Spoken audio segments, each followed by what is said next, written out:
Okay, Eagles fans, I know you're pissed.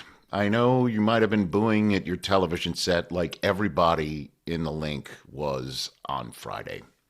Didn't look pretty. And just like the Chiefs, their Super Bowl compadres from just a few months ago, they're making too many mistakes, and they're also coming in waves. They're coming in droves. They're coming in tandem.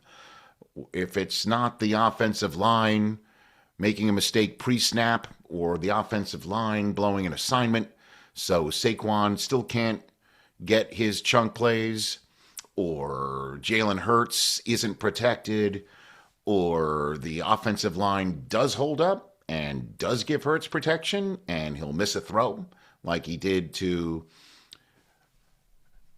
Devontae Smith in the first half when Dallas Goedert was also wide open. Would have been a touchdown in either case. They had to settle for a field goal, making it 7-3 as opposed to a tie game early on in this game.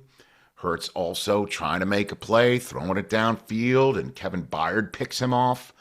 Or Hurts on a tush push fumbles, and it's obvious enough for the refs to actually officiate it and call it the fumble that it was. Or dropped passes, or the defense giving up 281 yards on the ground, or penalties, or coaching decisions.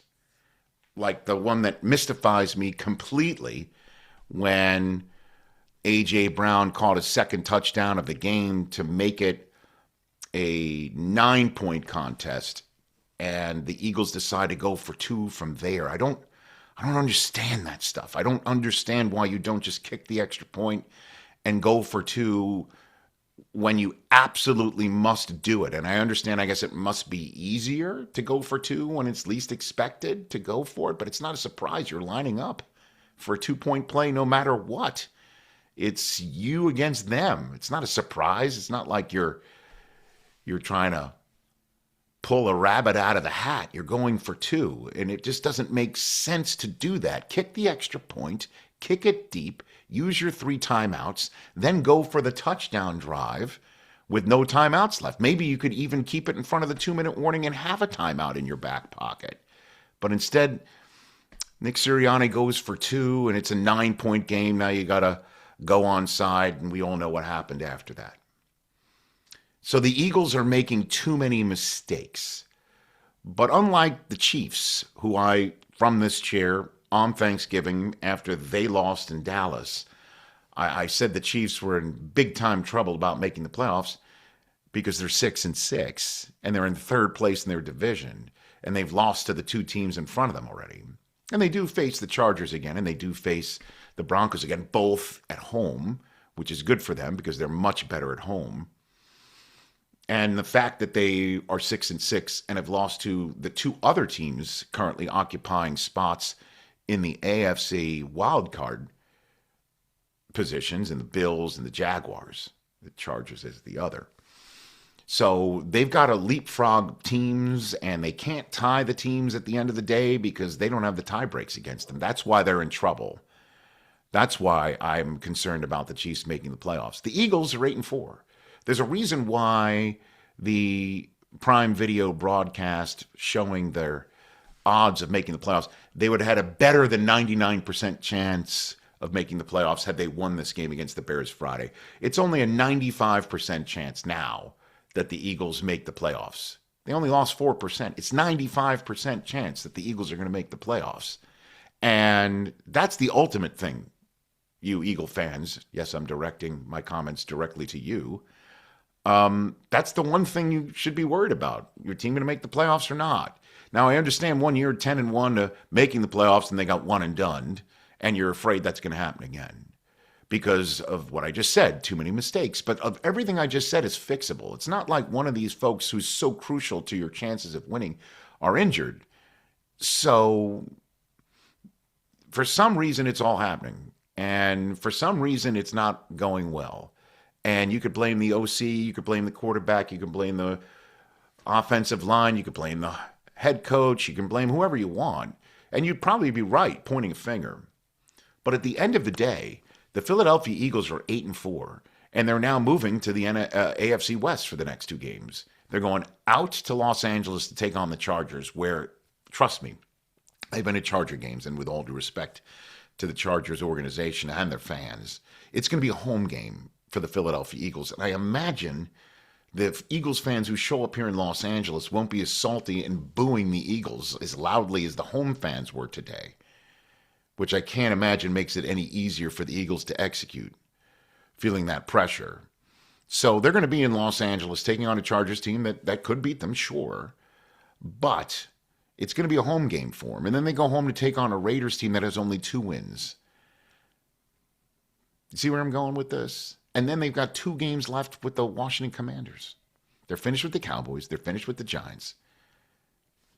And they take on a Bills team that is going through similar struggles as the Eagles, if not worse, because they're 7-4.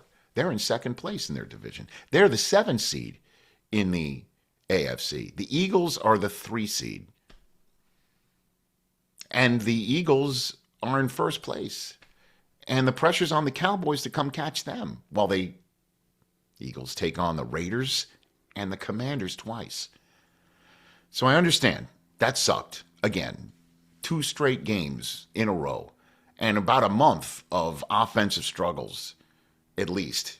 You can go further back to all the stuff. A.J. Brown's catching his passes. He's catching his passes, and the team's still losing because they are making too many mistakes, and they are injured on that offensive line, as is obviously the Chargers, who they're going to see next week, say, cry me to a river on injuries to the offensive line and how you can overcome them or succumb to them. But again, 8-4. I know you're 8-2. I know you're feeling great about yourselves. I know how well the Eagles were playing in the first half of the season and not so much now. I get it. But first place in division, taking on the Raiders and the Commanders twice out of your final 5 games. It's doable. It's doable to fix this stuff. It's doable to get your offensive line healthy and clicking. It's 100% doable. Just look at the Bears. They started 0-2 in division. They've won 9 of 10, and they haven't done it before with a bunch of guys who have not done it before and a head coach in his first year.